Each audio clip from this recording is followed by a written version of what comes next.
Hello commandos, welcome to biomentors classes online. और मेरे साथ ऋषभ सर हैं, चिन्मय सर हैं।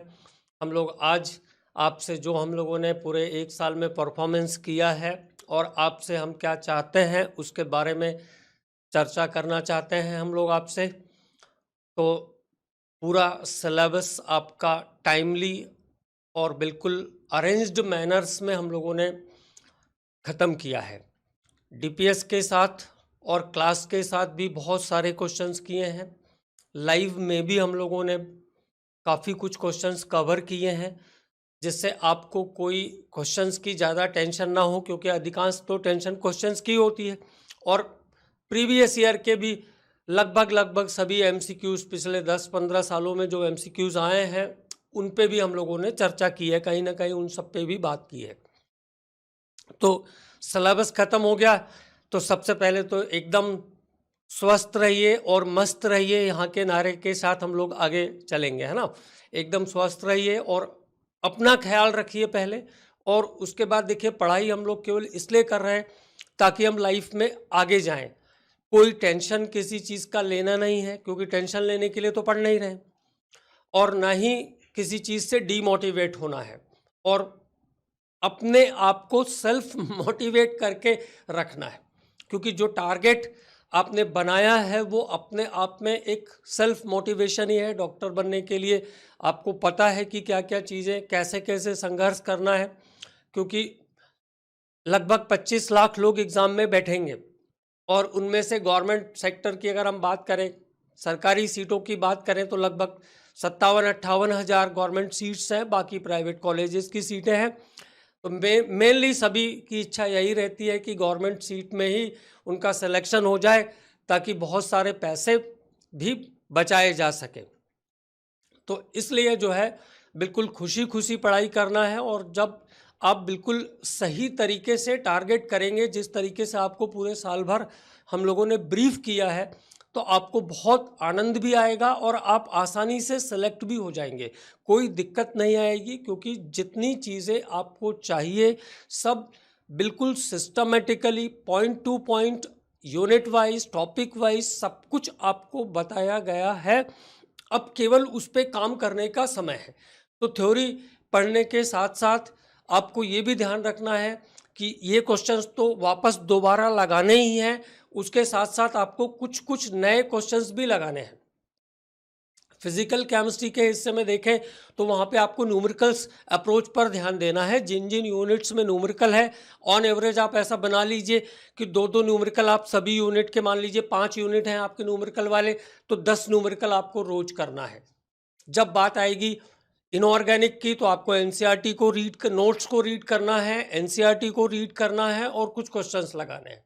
जब बात आएगी ऑर्गेनिक की, तो ऑर्गेनिक में आपको मैकेनिज्म वाले पोर्शन पर बार बार काम करना है, रिएक्शंस को याद करना है। रिएक्शन को एक बार लिखना भी जरूरी है ना। एक बार रिएक्शन को अपनी राइटिंग में आप लिखिए, और उसके बाद फिर उसको आराम से सोचिए कि किस केमिकल का क्या इफेक्ट पड़ा, किस पे क्या प्रोडक्ट निकल रहा है। और जब राइटिंग वर्क हो जाए याद करने के बाद, दोबारा आंखें बंद करके, या जब भी आप कभी फ्री टाइम में हैं तो आप वहाँ पर एनालाइज कीजिए कि वो रिएक्शन आपको याद हुआ है कि नहीं हुआ है, वो आपको बात समझ में आई है कि नहीं आई है। क्योंकि मल्टीपल अप्रोच यूज़ करना पड़ता है सेलेक्ट होने के लिए। आप कोई ऐसा फ्लैट रास्ता यूज़ नहीं कर सकते कि मेरे को समझ में नहीं आया, ऐसा कहने का हमारे पास कोई ऑप्शन नहीं है। हमें मल्टीपल चीज़ें यूज़ करनी पड़ती है, क्योंकि सबके ब्रेन की कैपेसिटी अलग अलग है। सब लोग अलग अलग तरीके से चीज़ों को सोचते हैं। किसी को एक बार में याद हो जाता है, किसी को 4 बार में याद होता है। लेकिन संघर्ष करने वाला कभी हारता नहीं है, वो हमेशा जीतता ही है। इस बात से आपको ध्यान रखना है कि आपको एक बार में नहीं भी हो रहा है याद, तो कोई दिक्कत नहीं है, मैं दोबारा याद कर लूँगा। इस तरीके से आपको अपनी कैपेबिलिटी को बिल्ड करना है, तब जाके आप सक्सेस की तरफ आगे बढ़ पाएंगे अच्छे से। लो, अब चिन्मय सर से भी कुछ बात कर लेते हैं, वो भी आपको कुछ बातें बताएंगे कि कहाँ पे क्या करना है, कैसे करना है। ऋषभ सर भी आपको बताएंगे। हम सब लोग मिल करके आपके साथ हैं हमेशा। पूरे साल भर हम लोग साथ में रहे हैं, सबने मिल करके आपके लिए काम किया है, आगे भी हम करते ही रहेंगे। अभी क्रैश कोर्स भी आ रहा है, तो नए बच्चों को हमेशा ध्यान रखना है कि उनको क्रैश कोर्स भी ज्वाइन करना है, ताकि वो एक बार फिर से क्विकली सभी चीज़ों को रिवाइज कर सकें, क्योंकि क्रैश में भी हमारा अप्रोच यही रहा है, एकदम फॉर्मल अप्रोच नहीं है, सब कुछ रिकॉल करने की हम कोशिश कर रहे हैं। वहाँ पे भी आप टेस्ट और डीपीएस दोबारा करेंगे तो एक बार फिर से प्रैक्टिस हो जाएगी अच्छे से। बिल्कुल। तो सर ने तो बहुत सारी चीज़ें ऑलरेडी कवर कर दी हैं। जो भी चीज़ें ब्रीफ में सर बताए हैं, उनको तुम लोगों को ध्यान रखना है जब भी तुम लोग अप्रोच करो अब क्वेश्चंस को। अब ध्यान रखना कि अब हमारा जो अप्रोच है वो कंटेंट से हट कर के क्वेश्चन सॉल्विंग अप्रोच की तरफ ज़्यादा जाना चाहिए। जितने ज़्यादा जो भी हम लोग क्वेश्चंस कर रहे हैं, जितने क्वेश्चंस करेंगे मैक्सिमम करेंगे, उससे हमको हर क्वेश्चन से कुछ ना कुछ सीखने को मिलेगा। तो जब भी जैसे रिवीजन के लिए अब कैसे आगे बढ़े, हम कैसे चीज़ों को रिवाइज करना है, हमको उसमें सबसे इंपॉर्टेंट ध्यान रखना है हमारी क्वेश्चन सॉल्विंग अप्रोच। अगर हम वहाँ पे क्वेश्चन कर रहे हैं तो हमने उस पर्टिकुलर क्वेश्चन से क्या क्या सीखा, इसमें कौन सा कॉन्सेप्ट यूज़ हुआ है, क्या ये कॉन्सेप्ट से रिलेटेड पिछले सालों में किस टाइप से क्वेश्चन पूछा गया है, उन चीज़ों को एनालाइज करते हुए करना है। जो भी टॉपिक तुम्हें वीक लग रहा है, तुम्हें ऐसा लग रहा है कि इसमें मैं थोड़ा सा कमज़ोर रह रहा हूँ, ठीक है, या हम कह सकते हैं कि ये चीज़ अभी ऐसी है कि जहाँ पर मैं उतने सही तरीके से अप्रोच नहीं कर पा रहा, तो उस टाइप के क्वेश्चंस को और लगाओ। ठीक है, अब कभी कभी ऐसा होता है कि हम यहाँ पर क्वेश्चंस जो होते हैं ना, एक किसी स्पेसिफिक टाइप के क्वेश्चंस करने के बारे में फिर रेजिस्ट करने लगते हैं कि अरे इस टाइप के मुझे बनते नहीं है, तो हम सोचते हैं कि इसको स्किप कर दिया जाए। वहाँ पर अभी ये वो प्रॉपर टाइम है, अभी इनफ टाइम है हमारे पास, सिलेबस खत्म हो चुका है बहुत बढ़िया तरीके से। तो अब हमारे पास एक इनफ टाइम बचा है कि हम हमारे वीकनेस को ज़्यादा एम्पावर कर सकें, और उस चीज़ को जो है और कितना बेहतर बना सकते हैं वो चीज़ हमको देखनी पड़ेगी। And that comes with solving questions. Question solve करेंगे, उसमें कौन सा कॉन्सेप्ट यूज़ हो रहा है, नहीं बन रहा है तो वापस उस कॉन्सेप्ट को, हमारे नोट्स जो हम लोगों ने थ्रू आउट द ईयर बनाए हैं उसको जाके देखें। जो during the course of lecture वहाँ पर जो क्वेश्चन वहाँ पर एग्जाम्पल के फॉर्म में एक्सप्लेन किया गया है, उसमें देखें कि किस तरीके से अप्रोच किया गया है, एंड सेम टाइप की चीज़ को अपन अप्लाई करने की कोशिश करें वहाँ पर। And it goes with all the three streams यहाँ पर केमिस्ट्री में, फिजिकल, इनऑर्गेनिक और ऑर्गेनिक। इनऑर्गेनिक में खासकर अगर देखा जाए तो जितने भी एक्सेप्शंस होते हैं इनऑर्गेनिक में, हालांकि अब चैप्टर बहुत कम बचे हैं, लेकिन फिर भी जो एक्सेप्शंस हैं उस पर हमको ध्यान देना है ना। जो भी लर्निंग का है उसको हमको बार बार याद करना है। ठीक है, अब एक बार याद किया, एक बार रिवाइज किया, फिर सामने कभी क्वेश्चन आया, तुमने टेस्ट दिया है ना, वीकली टेस्ट दे रहे होंगे ऐसे मैं उम्मीद करूंगा, और देना ही है। ठीक है, बहुत सीरियसली देना है, हर बार पूरी तैयारी करके। तो जब भी हम कोई क्वेश्चन, नया क्वेश्चन आया, हमको उसमें कुछ नई चीज़ सीखने को मिली, उसको नोट डाउन कर लें। जो भी गलतियां हो रही हैं उसको बार बार जा करके देखें कि ये हम लोग बार बार ये सेम टाइप की गलती कर रहे हैं, तो इससे हमको थोड़ा अब इम्प्रूव करना है, तो वहाँ पर हम सीख सकते हैं। ठीक है, तो इस तरीके से हम उसको गलती करके, एनालाइज करके, रिवाइज करके, तो ये एक साइकिल बननी चाहिए किसी भी पर्टिकुलर टॉपिक के लिए, और इस तरीके से तुम अपनी वीकनेस को इम्प्रूव कर सकते हो। ऑर्गेनिक की जहाँ तक बात है, तो ऑर्गेनिक में सर क्या ये ऐसा किया जा सकता है कि रिएजेंट वाइज स्टडी की जाए? जैसे मान लीजिए कोई LiAlH4 है, तो LiAlH4 जो है वो एक रिड्यूसिंग एजेंट है और वो मल्टीपल जगह यूज होता है, तो क्या हम हाँ, ऐसा कर सकते हैं? रिएजेंट वाइज भी स्टडी कर सकते हैं, लेकिन क्या होता है ना, बच्चों को एनालाइज करने में उन सब चीज़ों को बहुत दिक्कत आती है, इसलिए रिएक्शन वाइज ही करेंगे तो ज़्यादा अच्छा रहेगा। हाँ, ऑर्गेनिक में नेम रिएक्शंस जैसे सर काफ़ी इंपॉर्टेंस रखते हैं, उसके जो रिएजेंट्स हैं। हाँ, तो उसमें भी नेम रिएक्शंस में भी क्या करना है, उसको लिखना है, फिर एक बार जो है उसको एनालाइज करना है कि वो याद हुआ है कि नहीं हुआ है उस रिएक्शन की। जैसे कोई भी रिएक्शन है, जैसे मान लो वर्ड रिएक्शन है, जी। तो वहाँ पे दो सिमिलर एल्काइल ग्रुप यूज होंगे। अगर डिफरेंट एल्काइल यूज किए तो क्या होगा, मिक्सचर ऑफ प्रोडक्ट मिक्सचर बनेगा। फिर वर्ड्स फिटिक है तो एक एरोमेटिक एक एलिफेटिक आएगा। तो ये सब चीज़ें बैठ करके धीरे धीरे सोचने से बिल्डअप हो जाती बिल्डअप है, हो जाती है। लेकिन उसको करना पड़ेगा, अपने आप बिल्डअप नहीं होगी। I would like to add कि आप रिएक्शंस को ना लिख के करिए, आप डेली याद करिए, और डेली सोने से पहले एक बार सारी नेम रिएक्शन सारी की सारी एक बार एक पेपर पे जाके रिवाइज कर लीजिए। आपको लगे कि मुझे ये याद है, फिर भी आपको ये करना है, फिर भी डेली करना है, तभी जाके आपकी नेम रिएक्शंस तैयार होंगी। बाकी अगर आप कन्वर्जन्स को देख रहे हो तो आपको रिएजेंट्स की प्रॉपर्टीज़ याद रखनी पड़ेंगी, और फिर ऑर्गेनिक में आपको कुछ भी नहीं करना है, सारे क्वेश्चंस बनेंगे, ये अप्रोच आपको रखनी ही है। जैसे सर टेस्ट में भी हम देखते हैं कि टॉलेंस टेस्ट कोई दे रहा है, आयोडोफॉर्म दे रहा है, तो उससे रिलेटेड कहीं कॉम्प्लेक्स क्वेश्चंस क्रिएट किए जा सकते हैं जिसमें ये बताया जाएगा कि इससे मिल करके एक्स बना, एक्स की ये प्रॉपर्टीज हाँ, हैं, ऐसा बिल्कुल इस हो टाइप सकता से, है। है ना? तो और ये जब हमको रिएक्शंस आते रहते हैं ना, तो हम एनालाइज कर पाते हैं आसानी से कि इसमें क्या कर सकते हैं, क्या कर रहे हैं। उसके लिए पहले बेसिक रिएक्शन सब याद करने पड़ेंगे। बिल्कुल, फर्स्ट फेज तो वो रहेगा कि अब तुमको बैठ करके लिख करके याद करना है। उसके बाद इनफैक्ट जब तक एग्ज़ाम आएगा, अब तुम्हारे पास इतने सारे टेस्ट होंगे आने वाले टाइम में कि हर टाइप से, हर वैरायटी का कोई ना कोई क्वेश्चन तुम्हारे सामने आ चुका होगा।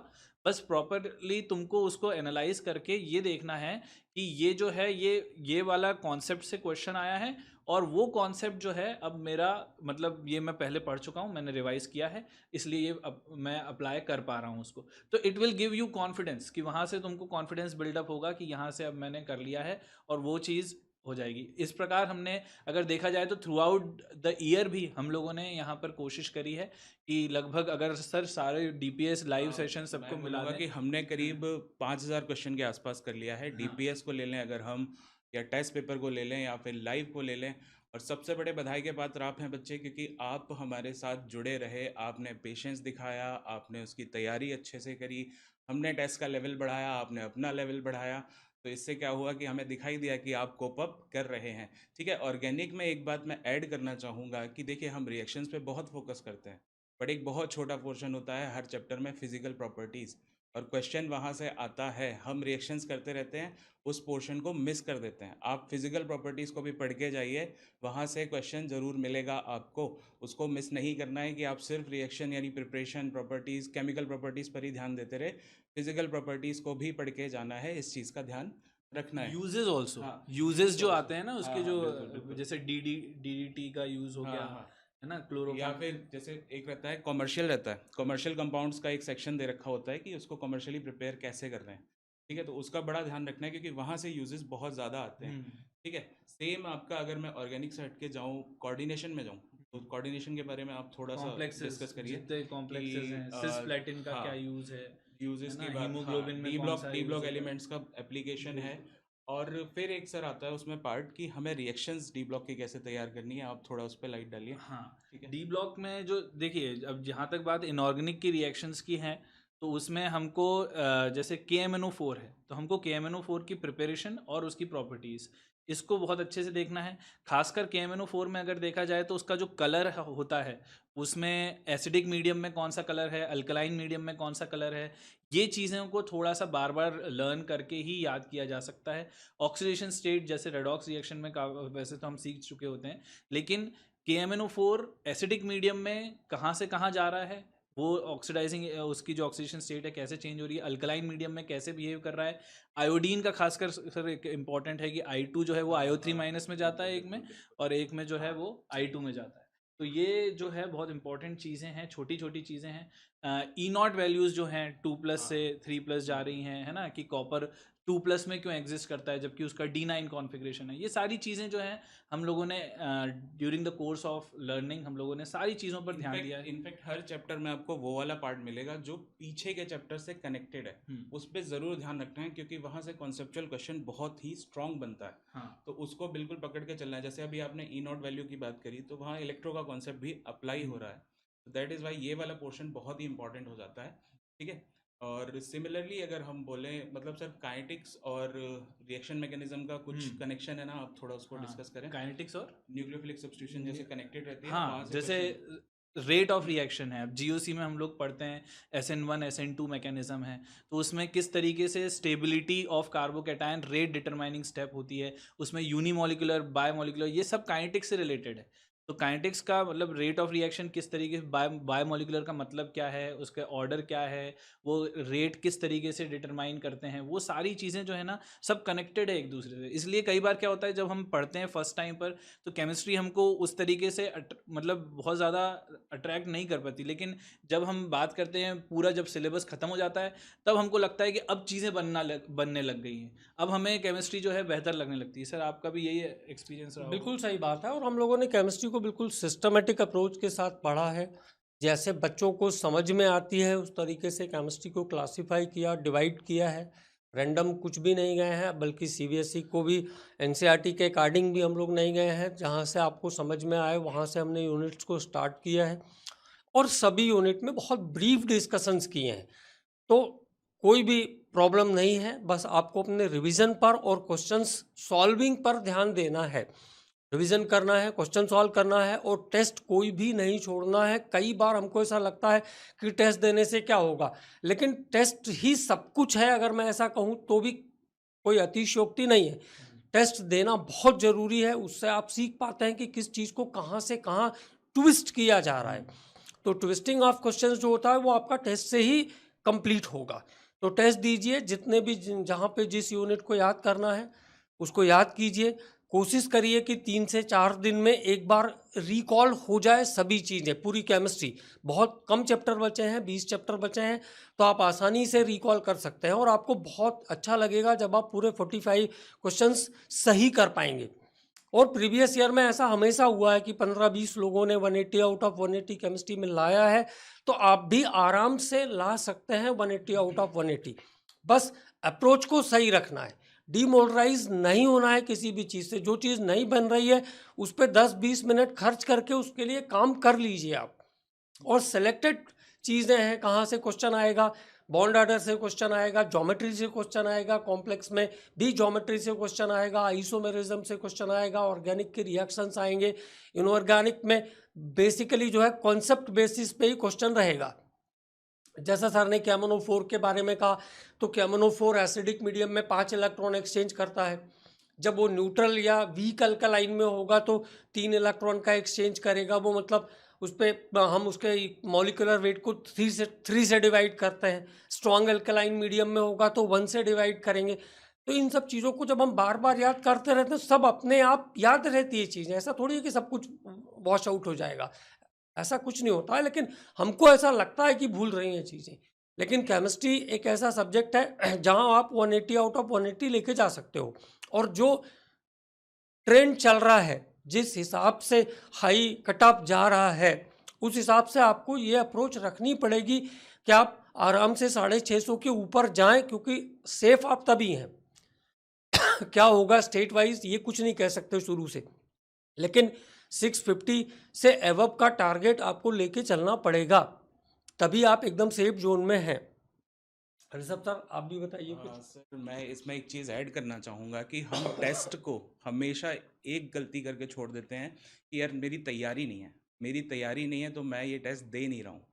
बट आपको हमेशा ध्यान रखना है, पेपर सिर्फ क्वेश्चंस का नहीं है, पेपर टाइम मैनेजमेंट का भी है। वहाँ आपके टाइम मैनेजिंग स्किल भी देखे जा रहे हैं।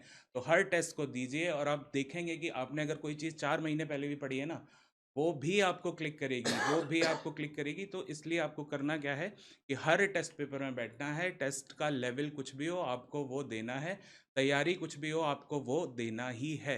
सर ने एक बात बोली थी कि आइसोमेरिज्म को तैयार करना है, ठीक है। तो हम हमेशा आइसोमेरिज्म में फोकस कहाँ करने लगते हैं, हम फोकस करते हैं कि जीओसी वाली आइसोमेरिज्म प्रिपेयर हो जाए। बट एक आइसोमेरिज्म हमारी कोऑर्डिनेशन में भी है, ठीक है। उसको प्रिपेयर करने के लिए आपको एक अलग स्ट्रेटजी रखनी पड़ती है। उसके लिए आपको चिन्मय सर कुछ बताएंगे। हाँ, वो तो जिस तरीके से अभी तुम लोग ने लेक्चर्स देखे होंगे तो हम लोगों ने ट्रांसपेयर्स बनाना कुछ ऐसे छोटे छोटे ट्रिक्स देखे थे। उसमें हम लोगों ने देखा था कि ट्रांसपेयर्स बना करके हम कितने ज्योमेट्रिकल आइसोमर्स हो सकते हैं, उसमें कितने स्टीरियो आइसोमर्स हो सकते हैं, कितने ऑप्टिकली एक्टिव होंगे, कितने नहीं होंगे। वो सारी चीज़ें हमने जब लेक्चर्स देखे थे तो वो चीज़ें करी थी। तो मतलब कैसे प्लेन ऑफ सिमेट्री देखी जाती है, क्या ऑप्टिकल आइसोमेरिज्म का मतलब क्या है, वो सारी चीज़ें हम लोगों ने through out the lectures cover किया है। तो उसमें कुछ वो है नहीं, मतलब तुम सब जानते हो वो चीज़ हम लोगों ने करी है। एक चीज़ मैं ऐड ऑन करना चाहूँगा सर की बातों में, जो टेस्ट में जो टाइम मैनेजमेंट के लिए सर ने कहा कि टाइम मैनेजमेंट जो है हमको इस तरीके से भी है। जैसे अब यहाँ पर तुम लोग जब टेस्ट दे रहे हो, अब हर हफ्ते टेस्ट हो रहा है, कभी कभी शायद हम हर हफ्ते के टेस्ट को शायद ऐसे ही ले लेते हैं, चलो फिर आ गया संडे फिर ले लेते हैं एक टेस्ट। जबकि हम थ्रू आउट द वीक शायद तैयार नहीं करते हैं उसको, हम प्रिपेयर नहीं करते हैं उस चीज़ के लिए। कुछ लोगों के साथ होता होगा, कुछ लोग बहुत अच्छे करते होंगे, no doubt at all. But the thing is कि मैक्सिमम लोगों के साथ ये होता है कि चलो एक टेस्ट आया एक बार दे के देख लेते हैं। ये चीज़ तुम्हारे अंदर ना दे के देख लेते हैं वाली चीज़, जो कैजुअल अप्रोच है, वो चीज़ हमको थोड़ी सी जो है सुधारनी पड़ेगी। और हर हर टेस्ट को बिल्कुल 100% तैयारी के साथ देना पड़ेगा। जब तुम 100% इन होगे तभी तुम शायद चाहोगे कि मेरे और अच्छे मार्क्स आएँ और अच्छे मार्क्स आएँ और अच्छे मार्क्स आएँ। फिर जब गलती करोगे तुम्हें अफ़सोस भी होगा और वो रिग्रेट होना बहुत ज़रूरी है कि अरे यार ये मैंने छोटी-सी गलती कर दी। तो ये अगर नहीं हो रहा है ना, अरे ठीक है यार चलो गलती हो गई, अगली बार फिर सुधार लेंगे, ऐसा नहीं होना चाहिए। ठीक है? हम लोगों को ये चीज़ होनी, हमें बुरा लगना चाहिए कि यार हमने कैसे वो कर दिया। क्योंकि वही चीज़ एक इम्प्रूवमेंट का सीड है एक प्रकार से, कि अगर आपने वो चीज़, अगर आप रिग्रेट नहीं हो रहा है, आपको बुरा नहीं लग रहा है कि आपके मार्क्स नहीं आ रहे हैं, तो आपको कहीं न कहीं आप इम्प्रूव नहीं करोगे। आप इम्प्रूव करें, इसका ये मतलब नहीं है कि आप डीमोटिवेट हो जाएँ कि यार मेरे मार्क्स नहीं आ रहे हैं। इट्स लाइक कि आपको सेल्फ मोटिवेशन का एक कारण मिलेगा कि यार मेरे पास जो है ना, वहाँ पर इस बार मार्क्स कम आ गए, मैं शायद इसमें रह गया हूँ, अगली बार मैं बेहतर कोशिश करूँगा और इस बार अच्छे से डिलीवर करेंगे। फिर हम कुछ गलती करेंगे, फिर सुधरेंगे। तो इट इज़ अ प्रोसेस, ये एक प्रकार की प्रोसेस है जो through out the course of action हम लोग सीखते हैं। और ये पूरी जो कॉम्पिटिटिव एग्जाम को अप्रोच करने की जर्नी होती है, उसमें यही चीज़ हमको सबसे इंपॉर्टेंट है। मतलब आपका सक्सेस फेलियर तो एक तरफ है, लेकिन जो आपकी जर्नी है, आपने किस तरीके से एग्जाम को अप्रोच किया है, क्या कॉम्पिटिटिव अप्रोच लगाई है आपने उसको करने के लिए, वही आपको डेवलप करेगा एज अ पर्सन। मतलब आप आगे जाकर के कितने भी अच्छे डॉक्टर बनेंगे, क्या करेंगे, तो आपके सामने जो प्रॉब्लम्स आएंगी उसको सॉल्व करना ही सबसे इंपॉर्टेंट है। Problem solving approach competitive exams हमको सिखाते हैं, ठीक है, ना कि स्किप करना। तो ये चीज़ें हमको ध्यान में रखते हुए हर टेस्ट को प्रॉपरली सीरियसली देना है, और सीरियसली दे करके उसको सीरियस एनालिसिस भी करना है कि इस बार मैंने ये गलती करी है, अगली बार मैं नहीं करूँगा। तो वो, और उसके लिए फिर लर्निंग करना है थ्रू आउट द। एक क्वेश्चन मैं पूछना चाहूँगा सर आपसे कि अगर किसी का बैकलॉग हुआ है तो वो उसकी स्ट्रेटजी अभी क्या हो सकती है? अगर कोई टॉपिक्स उसके छूट गए हैं, सर समय कम है थोड़ा सा अभी, तो वो क्या, उसको क्या करना चाहिए? होप लूज करने की जितना जगह भी क्या? बैकलॉग है उसको क्विकली रिकॉल करने की कोशिश करना चाहिए। हम्म। और अभी बहुत आसानी से रिकॉल हो सकता है, ऐसा कुछ नहीं है। अगर 2-3 चैप्टर का भी बैकलॉग है, 2 दिन में बैठिए, 2 दिन में सब खत्म कर दीजिए। तो हमारी अप्रोच के ऊपर डिपेंड करता है कि हम उसको खत्म करना चाहते हैं कि नहीं खत्म करना चाहते हैं। सब कुछ इंसान के ऊपर डिपेंड करता है। अगर आप करना चाहते हैं तो सब चीज़ पॉसिबल है, और अगर आप नहीं करना चाहते हैं तो कोई करवा भी नहीं सकता है आपसे। तो कहीं भी बैकलॉग लग रहा है तो उसको आप बैठिए, उस हिस्से को लेकर के उसको 1-2 दिन में आप सॉल्व करिए। मैं तो कहता हूँ सभी सब्जेक्ट में आपको ध्यान रखना है कि वीक में कम से कम एक बार तीनों सब्जेक्ट रिकॉल हो जाना चाहिए आपका। और अभी बहुत सारे बच्चे ऐसा कर भी रहे हैं। लाइव क्लास में भी मैंने बच्चों को टारगेट दिया था, तो बहुत सारे बच्चों ने उसको अचीव किया है। पूरे तीनों सब्जेक्ट को हर वीक रिकॉल कर रहे थे बच्चे। तो सब लोग कर सकते हैं। जब पूरा सब्जेक्ट रिकॉल कर सकते हैं तो 1-2 चैप्टर का बैकलॉग लगा हो तो उसको, वो तो नेग्लेजिबल है एक तरह से। लेकिन मैंने वही कहा कि आपके अंदर ये जिज्ञासा होनी चाहिए कि नहीं, मुझे इसको करके ही रहना है, तो हो जाएगा। ये हमें डिसाइड करना पड़ता है कि कौन सा काम हमें करना ही है। जो करना ही है वो करना ही है, उसको छोड़ सकते नहीं है। तो आसानी से रिकॉल हो जाएगा। और जब आप अच्छा करने लगोगे तो एक चैप्टर 5 से 7 मिनट में भी रिकॉल होता है। बस उसके लिए आपकी अप्रोच सही होनी चाहिए। Crash course, sir crash course अपने लॉन्च कर रहे हैं, तो क्रैश कोर्स में जो अपनी अप्रोच रहेगी, और अभी उसको स्टार्ट होने में लगभग 16 मार्च से 20 मार्च के बीच में हम लोग स्टार्ट करेंगे उसको। तो अभी during the course of 1.5 month बच्चों को क्या उनको करना चाहिए? अभी देखिए, क्रैश कोर्स से पहले का जो समय बचा हुआ है उसमें आपको बस ये ध्यान रखना है कि नंबर ऑफ रिविजन्स आपको बढ़ाने हैं। इसके बाद दिन भर किताब के साथ ही नहीं बैठे रहना है, कॉपी के साथ ही नहीं बैठे रहना है। थोड़ा 1-1.5 घंटा आपको ऐसा निकालना है जिसमें आपको हर सब्जेक्ट को एनालाइज करना है, उसको सोचना है कि मैंने इस चीज़ को पढ़ा था, ये मुझे ध्यान आ रहा है कि नहीं आ रहा है। नहीं आ रहा है तो फिर से देखिए उसको। बार बार चीज़ों को आप अपने दिमाग में घुमाने की कोशिश करिए। कुल मिला के मैं अभी बस ये इतना कहना चाह रहा हूँ कि अभी 24 आवर्स आपका इन्वॉल्वमेंट केवल सब्जेक्ट के साथ होना चाहिए। जब आप ऐसा करेंगे, हर चीज़ को सोचने की कोशिश करेंगे कि अच्छा मैंने आज ये पढ़ा था, ये मुझे याद हुआ है कि नहीं हुआ है, इसमें और क्या करना है मुझे। तो जब आप अप्रोच करेंगे इस तरीके से चीज़ों को, तो सब चीज़ें आपको अपने आप याद हो जाएगी। ऐसा कुछ नहीं होगा कि याद नहीं हो रहा है।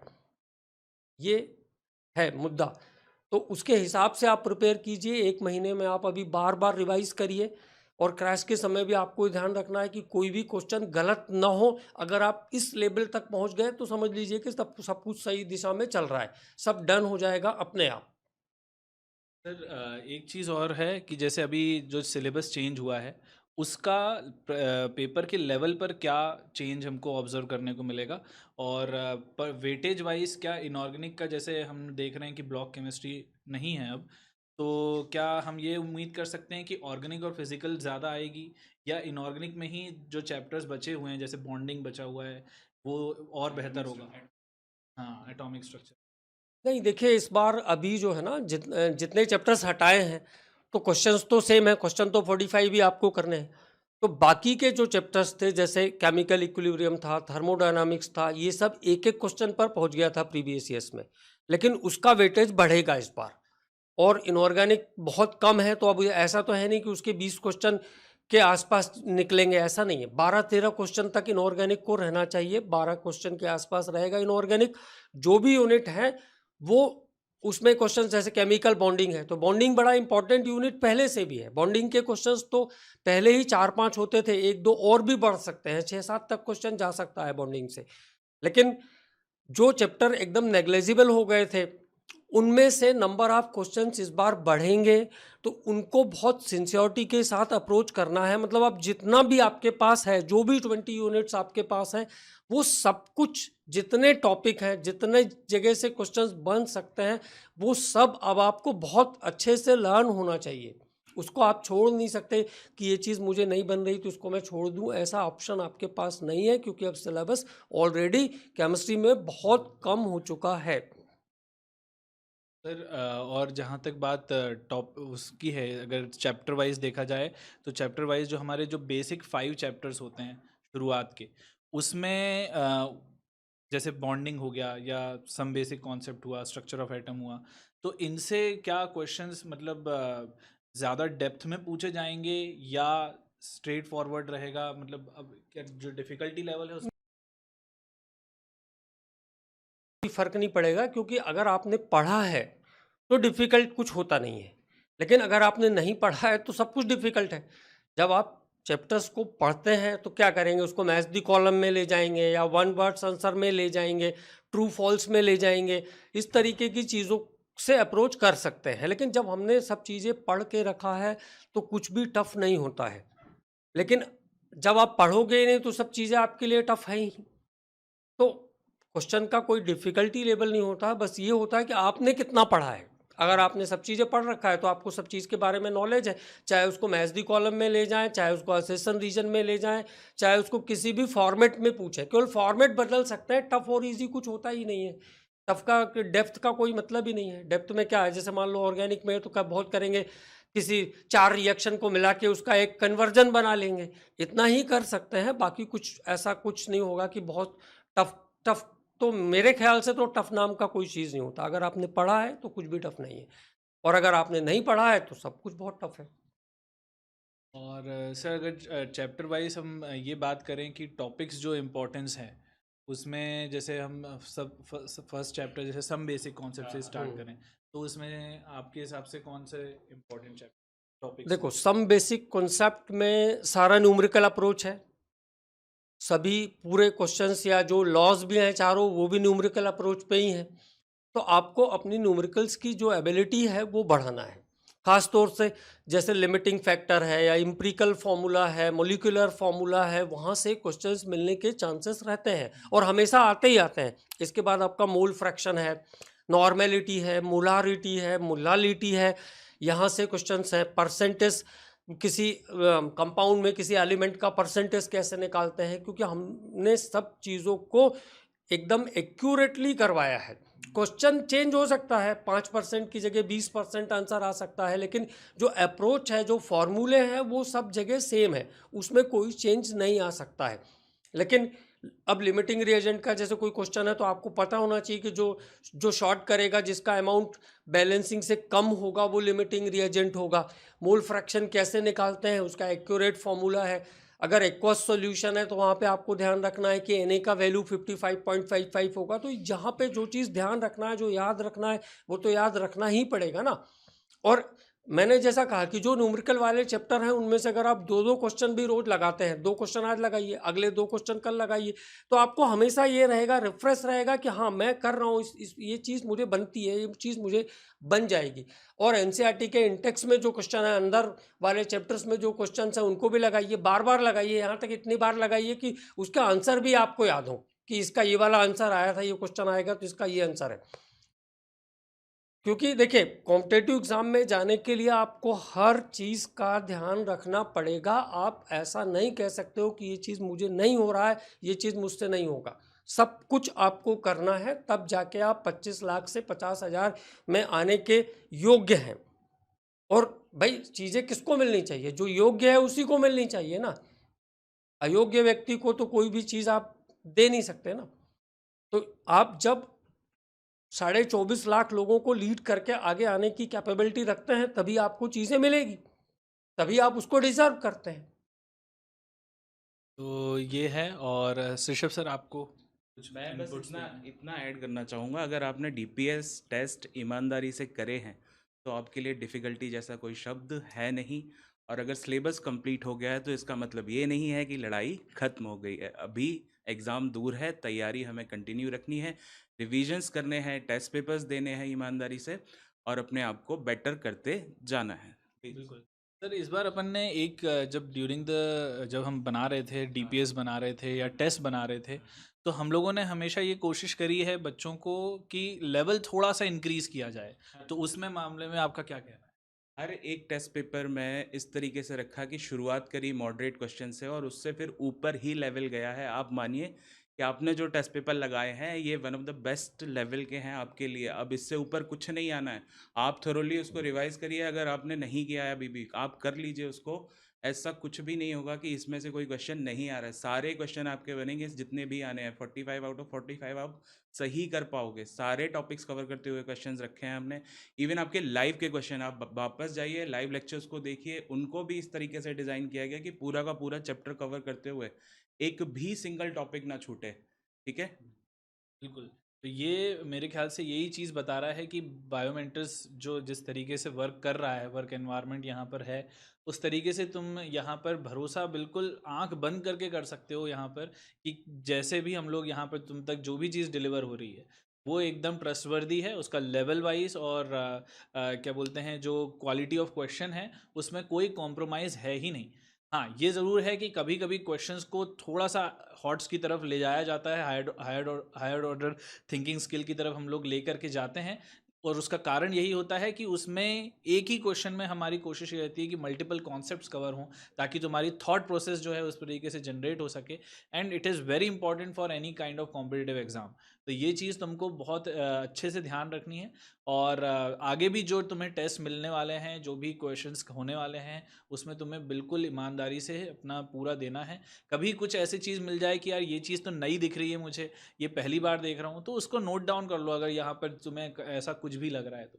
क्योंकि this is a part of process, right? ये जो चीज़ हम लोग डिलीवर कर रहे हैं तुम तक, ये भी एक पार्ट ऑफ प्रोसेस है। तो अगर कोई चीज़ तुम्हें ऐसा लग रहा हो कि ये चीज़ मेरे लिए नई है, तो उसको लिख लो, तो वो तुम्हारी लर्निंग ही हुई ना एक प्रकार से। तो ये एक इसको पॉजिटिवली लेना है। इसको ये नहीं है कि यार ये तो हमको पढ़ाया ही नहीं गया, ऐसा वैसा है ना, तो इस तरीके से नहीं देखना है हमको। हमारा वो जो देखने का नज़रिया होना चाहिए वो ये इस तरीके से होना चाहिए कि हमको ये चीज़ सामने आई है, ये हमारे लिए कुछ नया है, और ये चीज़ हमको लिखना है, इसमें कुछ नई चीज़ सीखने को मिल रही है हमको। तो that is the right approach, है ना? और जहाँ तक बात सर पैटर्न की है, पैटर्न सिलेबस के पैटर्न की, जो टेस्ट के जो पैटर्न हैं उसमें हम देख रहे हैं मैच द कॉलम आ रहा है, हाँ। ठीक है, असर्शन हाँ। रीज़न आ रहा है, स्टेटमेंट वाइज आ रहे हैं। तो इस बार कुछ नया देखने को मिल रहा है, मिलेगा, या कुछ हम क्या कुछ नहीं, नया अगर उम्मीद कर सकते क्वेश्चंस की बात करें हम तो असर्शन रीजन हुआ। ठीक है। हैं? कुछ क्वेश्चन उसके रहेंगे 3 से 4, मैच द कॉलम है 3 से 4 रहेगा, स्टेटमेंट हो सकता है कौन सा करेक्ट स्टेटमेंट है, और उसके अलावा numerical approach. I don't think कि इसके अलावा कुछ चेंज आएगा। हाँ, वही होता है ना कि क्वेश्चन को किस तरीके से शो करना है। वो रिएक्शंस अगर आपसे पूछ रहा है तो रिएजेंट वाइज पूछना चाह रहा है, या कन्वर्जन वाइज पूछना चाह रहा है, या फंक्शनल ग्रुप के थ्रू पूछना चाह रहा है, ये उसकी अप्रोच के ऊपर है, एग्जामिनर के ऊपर। बट जो टेस्ट पेपर का वो सॉरी जो एग्ज़ाम के पेपर का जो थ्रू आउट रहेगा हम्म। वो ऐसा ही रहेगा। यही रहना चाहिए मेरे हिसाब से, नथिंग विल बी न्यू इस तरीके का कि कुछ अलग इसमें ऐड हो जाएगा। अगर आप कुछ बताना चाहें इस चीज़ के रिगार्डिंग प्लीज़ जी sir. Discuss. Sir practical chemistry एक नई चीज़ जुड़ी है यहाँ पर, उसमें आपको क्या लगता है कितना वेटेज रह सकता है इस बार? देखिए, प्रैक्टिकल केमिस्ट्री का पहले नहीं भी था तो भी एक दो क्वेश्चन तो टेस्ट से रिलेटेड आ ही जाते थे कहीं ना कहीं से, जैसे ऑर्गेनिक का कोई टेस्ट पूछ लिया। अब जब रेडिकल्स, एसिड बेस रेडिकल, इसके बाद बाकी चीज़ें, टाइट्रेशन से रिलेटेड चीज़ें सब कुछ एडेड है, तो आप ऐसा सोच सकते हैं कि 3 से 4 क्वेश्चन तक आ सकता है। और प्रैक्टिकल से रिलेटेड भी मैंने सभी चीज़ों को आपको अच्छे से सिस्टमेटिकली करवा के दिया है। उसके बाहर कुछ भी नहीं होगा, ये आपको ध्यान रखना है। बस अब इतना कह सकते हैं हम कि आपको जो चीज़ें डिलीवर्ड हैं उनमें कुछ कमी आपको नहीं छोड़ना है, उनको आपको पूरा अच्छे से करना है। जब आप पूरा अच्छे से कर लेंगे तो 100% पेपर आपको बनना ही है, उसको, उसमें कोई अतिशयोक्ति नहीं है। बस तैयारी अच्छे से करना है, क्रैश के लिए एकदम रेडी रहना है। क्रश क्योंकि बहुत फास्ट चलता है, तीनों सब्जेक्ट रोज रहेंगे, पेपर्स भी रोज रहेंगे, तो वहाँ पे थोड़ा वर्डन पड़ेगा। इसलिए अभी जो 1 महीने का टाइम है, अगर आप अच्छे से स्टडी कर लेंगे तो क्रश में भी आपको बर्डन नहीं रहेगा। आपको लगेगा हाँ ठीक है, मुझे सब चीज़ बन रहा है, और क्वेश्चंस भी आप आसानी से करके अपना टाइम भी सेव कर पाएंगे खुद को पढ़ने के लिए, क्योंकि वो भी बहुत ज़रूरी पार्ट है। सेल्फ स्टडी सबसे ज़रूरी पार्ट है। सर मैं आपसे ये पूछना चाहूँगा कि यही जैसे कुछ टॉपिक छूट गए हैं अगर, तो क्रैश की तैयारी में क्या वो हम अच्छे से कोप अप कर पाएंगे उनमें? मतलब हम कर सकते हैं क्या ये चीज़ कि मतलब हम अगर कोई चैप्टर मेरा छूट गया है, तैयार नहीं हुआ है मेरे से, तो क्रैश के सहारे हम उसको तैयार कर सकते हैं अच्छे से? बिल्कुल डेफिनेटली कर सकते हैं, क्योंकि मैंने आपको पहले ही कहा कि बायोमेंटर्स का crash course as a general crash course नहीं है, बाकी इंस्टीट्यूशन जैसा नहीं है। हमने वहाँ भी सब चीज़ें जहाँ पे क्वेश्चन बन सकते हैं उन सभी टॉपिक्स को कवर किया है, बिल्कुल 100% ऑनेस्टी के साथ, ताकि वो सभी चीज़ें आपको बन जाए। रिकॉल करने के लिए वो बहुत अच्छा है, लेकिन अभी जो समय बचा है इसमें जितनी बार आप रिकॉलिंग कर लेंगे तो वहाँ पे आप समय बचा पाएंगे अपने क्वेश्चंस को करने के लिए, मेरा ये कहना है। कई बार बच्चों को ऐसा लगता है कि जब हमने थ्योरी पूरी पढ़ी है तो हम क्रैश में थ्योरी क्यों पढ़े, तो ऐसा भी आप कर सकते हैं। वहाँ पे दोबारा थ्योरी करने की क्या जरूरत है, दोबारा चीज़ें करने की क्या ज़रूरत है। आप कुछ नए क्वेश्चंस को टारगेट कर सकते हैं, लेकिन एक बार देखेंगे तो सभी चीज़ें आपको फिर से रिकॉल हो जाएगी। वो हमारा मेन मोटो है कि सभी चीज़ें बार बार रिकॉल होती रहे, ताकि जहाँ पे भी छोटे मोटे कॉन्सेप्ट छूटे हुए हैं वो फिर से आप कर पाओ। सर ये इसमें मैं और चीज़ ऐड ऑन करूँगा कि चाहे वो क्रैश कोर्स हो, चाहे वो टारगेट हो, फोकस हो, है ना, और चाहे जितने भी बैचेस हो, बायोमेंटर्स जो तुम लोगों तक डिलीवर कर रहा है, जो हम लोग डिलीवर कर रहे हैं, वो हमारी तरफ से तो हम बिल्कुल मेक श्योर करके देते हैं कि ये चीज़ एकदम टू द पॉइंट है, बच्चों के लिए काम आ जाएगी, बच्चे इसमें पूरा स्कोर कर जाएंगे अगर किसी ने किया तो। बट बात वहीं आती है, अगर किसी ने किया तो बात ये है कि हम लोग तो यहाँ से डिलीवर कर रहे हैं, तुम्हें क्या करना है उसमें से, तुम क्रैश कोर्स से कितनी चीज़ें निकाल सकते हो, या टारगेट बैच से या किसी भी दूसरे बैचेस से तुम क्या चीज़ तुम ले सकते हो। क्योंकि यहाँ से हमारी कोशिश रहती है कि हम सब कुछ डिलीवर कर दें जो बच्चे को चाहिए, लेकिन बच्चा क्या वहाँ पर लेना चाह रहा है, कमांडो वहाँ पर जो है वो क्या सही अप्रोच में पढ़ रहा है कि नहीं, ये हम लोगों का, ये इस चीज़ में हम लोग मेक श्योर करना चाहेंगे तुम लोगों की तरफ से कि क्या तुम लोग अपनी तरफ से 100% दे रहे हो। यही सबसे इम्पॉर्टेंट क्वेश्चन है। अभी जो हमारे पास ड्यूरेशन बचा हुआ है 5 मई तक, उसमें तुम्हें यही चीज़ देखनी है कि हम जो बचा हुआ टाइम है हम कितने पॉजिटिव हैं उस चीज़ को लेकर के, और हम क्या कर रहे हैं आगे जा कर के, ठीक है। तो मतलब उसमें हम ग्रो कर रहे हैं कि नहीं, हमारी लर्निंग हो रही है कि नहीं, वो सबसे ज़्यादा इम्पोर्टेंट है। तो यहाँ पर कोई सा भी बैच क्यों ना स्टार्ट हो, लेकिन बायोमेंटर्स अपना 100% दे रहा है। इट इज़ वेरी इंपॉर्टेंट कि बच्चे क्या कर रहे हैं। तो ठीक है, अब ये इतना मार्गदर्शन आप लोगों के लिए पर्याप्त है, आप इसके हिसाब से काम कीजिए। और हमें भी ये पता है कि जो हमारे एक्चुअल और रियल कमांडोज हैं वो बहुत हार्ड वर्क कर रहे हैं, हम बिल्कुल एकदम निश्चिंत हैं। और इस बार हम पूरी उम्मीद करेंगे कि आप टॉप रैंकर्स में बिल्कुल आएंगे, क्योंकि ये हम लोगों की पहले से इच्छा चलती आ रही है, और हर बार कुछ न कुछ चूक हो जाती है। तो इस बार बिल्कुल आप रिवाइज करते रहिए, क्वेश्चंस लगाते रहिए, और एकदम टॉप रैंक में आपको आना ही है, ये टारगेट हमारी तरफ से आपको है, तो उसको आपको भी ध्यान रखना है कि जब हम लोगों ने इतनी मेहनत की है तो आपको भी उसको निभाना है, उस पर खरे उतरना है, तभी तो बात अच्छी बनेगी। हम भी तो कह पाएंगे कि हमारे कमांडो सब टॉप रैंक पर हैं। ठीक है बच्चों, तो अपना ख्याल रखिए, अपने स्वास्थ्य का बहुत ख्याल रखिए, अपनी पढ़ाई पर ध्यान लगाइए, किसी भी चीज़ का डिमोरलाइजेशन या टेंशन मत लीजिए। अगर किसी का बैकलॉग लगा है तो उसको 1-2 दिन कंटिन्यूअस बैठ करके ख़त्म कर दीजिए, क्योंकि ऐसा कोई काम नहीं है जो इंसान नहीं कर सकता है। सब लोग सब कुछ कर सकते हैं, केवल अप्रोच करने की ज़रूरत है, केवल स्टार्ट करने की ज़रूरत है उस चीज़ को सही दिशा में। ओके, तो चलिए आप लोग मेहनत करते रहिए, क्रैश के लिए तैयारी रखिए और अच्छे से अच्छे रैंक ला करके सेलेक्ट होना है। ओके बच्चों, bye bye, thank you, take care. Thank you बच्चों, बाय बाय, टेक केयर।